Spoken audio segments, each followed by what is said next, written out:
Որքան մոտենում է Գյումրիի քաղաքապետի ընտրության օրը, իշխող քաղաքացիական պայմանագրից ավելի հաճախ են կարծիքներ հնչում, որ իրենք էլ պետք է թեկնածու առաջադրեն։ Երեկ Ֆակտոր TV-ի հետ զրույցում ազգային ժողովի նախագահը խոսեց այդ մասին, այսօր գյումրեցի պատգամավոր Էմմա Պալյանը։ Քաղաքացիական պայմանագրի վարչության երեկվա նիստում Սարիկ Մինասյանին տեսանք ամբիոնի մոտ, վարչապետ Նիկոլ Փաշինյանն էր կարճ տեսանյութ հրապարակել։ Քննարկվել են Գյումրու ավագանու քաղաքացիական պայմանագիր խմբակցության աշխատանքներին առնչվող հարցեր, ավելի ուշ տեղեկացրեց կուսակցությունը, բայց ոչ մի կոնկրետություն։ Վերջնական որոշումից Էմմա Պալյանը տեղյակ չէր, բայց պատգամավորը եւս կարծում է, որ ընտրության օրը ավագանու առաջին նիստում Սարիկ Մինասյանը պետք է առաջադրվի քաղաքապետի թեկնածու։ Պայմանավորված է նրանով, որ գյումրեցիների կողմից ամենաշատ վստահության քվեն ստացել է պարոն Սարիկ Մինասյանը քաղաքացիական պայմանագիր կուսակցության թեկնածուն։ Գյումրիի ընտրությունների արդյունքներով ամենաշատ թվով 14 մանդատ իշխող քաղաքացիական պայմանագիրն է ստացել, բայց քաղաքապետ ընտրելու համար այդ քվեները բավարար չեն։ Առնվազն 17 ձայն է պետք։ Ավագանի անցած մյուս 4 ընդդիմադիր ուժերը հայտարարել են, որ կաջակցեն նախկին քաղաքապետ, մի շարք քրեական գործերով ֆիգուրանտ Վարդան Ղուկասյանի ընտրությանը։ Չի ընտրվելու նպատակը որն է առաջացել։ Գիտեք չի ընտրվելու։ Որն է իշխանության հաշվարկը։ Էմմա Պալյանն ասում էր, տեղեկություններ ունի, որ Վարդան Ղուկասյանի թեկնածության առաջ մղումը ընդդիմության մոտ է դժգոհություն առաջացրել։ Որևէ բանակցություններ ընդդիմադիր քաղաքական ուժերի հետ չկան, բայց լինելով գյումրեցի, ոչ միայն ազգային ժողովի պատգամավոր, ես ունեմ տեղեկատվություն, թե ինչ է կատարվում հենց ընդդիմադիր դաշտում։ Մարտուն Գրիգորյանը հայտարարություն տարածեց, որ բավարար ձայներ կապահովի, որպեսզի Վարդան Ղուկասյանը դառնա քաղաքապետ, բայց դրանից ընդամենը 2 օր անց իր թիմակիցներից մեկը հանրայինի եթերով բոլորովին այլ բան ասեց եւ առաջարկեց քաղաքացիական պայմանագիր կուսակցությանը քվեարկել Մարտուն Գրիգորյանի օգտին, որպեսզի վերջինս դառնա քաղաքապետ։ Գյումրին փոքր քաղաք է եւ ես ինքս ունեմ նման տեղեկատվություն, որ Մարտուն Գրիգորյանի թիմակիցները, այսպես ասած, դժգոհ են որոշումի իրենց առաջնորդի եւ մեղմ ասած հաշտ չեն դրա հետ։ Ձեր հաշվարկը նաեւ դա է Տիկին Պալյան, որ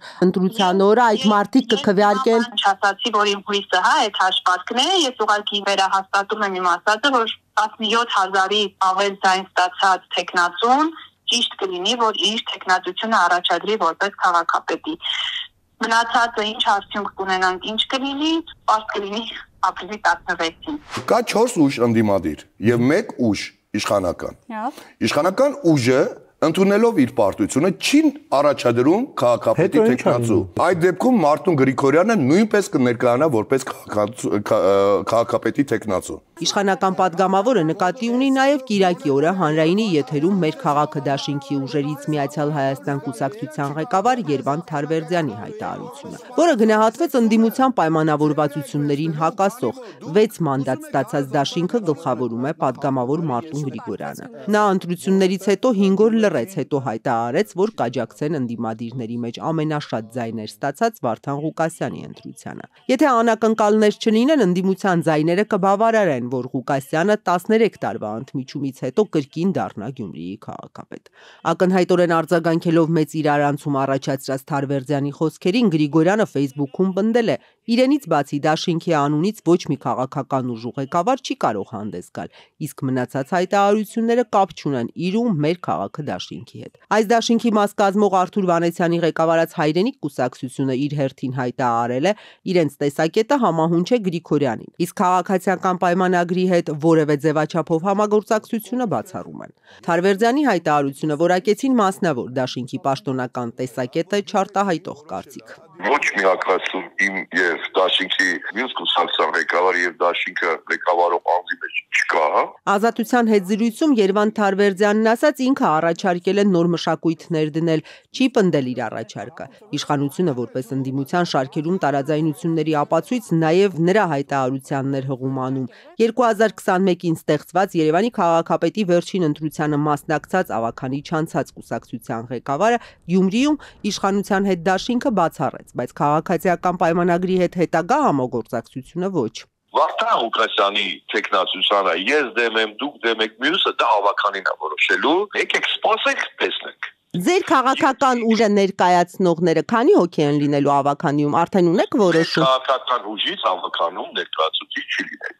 Ցուցակումն են եղել, որ առաջին համարներ եղել են Հայրենիք կուսակցությունից։ Անկուսակցական հետ կար եթե չեմ սխալվում։ Այսինքն ընտրության վրա ազդեցություն չեք ունենալու։ Ներկայացուցիչները ազդեցություն չեն ունենալու ընտրության արդյունքների վրա։ Գլոբալ մոդել եմ ներկայացրել։ Գյումրիի ընտրություններին մասնակցած որևէ ուժ վերջնական արդյունքները դատարանով չի վիճարկել բողոքարկման վերջնաժամկետի ավարտին ազատությանը տեղեկացրին դատական դեպարտամենտից։ Դա նշանակում է, որ Գյումրիի ավագանու մանդատները կբաժանվեն ապրիլի 14-ին։ Մինչ այդ ինքնաբացարկներ կարող են լինել, դրանից հետո նաև մանդատից հրաժարումներ։ Ապրիլի 16-ին առաջին նիստը կգումարվի, որտեղ քաղաքապետը կընտրվի գաղտնի քվեարկությամբ։ Ինչ կարող է տեղի ունենալ այս մեկ շաբաթում։ Եթե իշխանությունը թեկնածու առաջադրի, արդյոք ընդդիմության շարքերը կերերան։ Կոմկուսի թեկնածու Վարդան Ղուկասյանը վստահ է, իր առաջնորդած խմբակցությունից հօգուտ իշխանության մտքափոխվողներ չեն լինի։ Մարտուն Գրիգորյանը Ղուկասյանին աջակցելու իր հայտարարությունից չի հրաժարվել։ Մյուս երկու ուժերն ընտրությունից անմիջապես հետո էին ասել՝ կսատարեն Գյումրիի նախկին քաղաքապետին։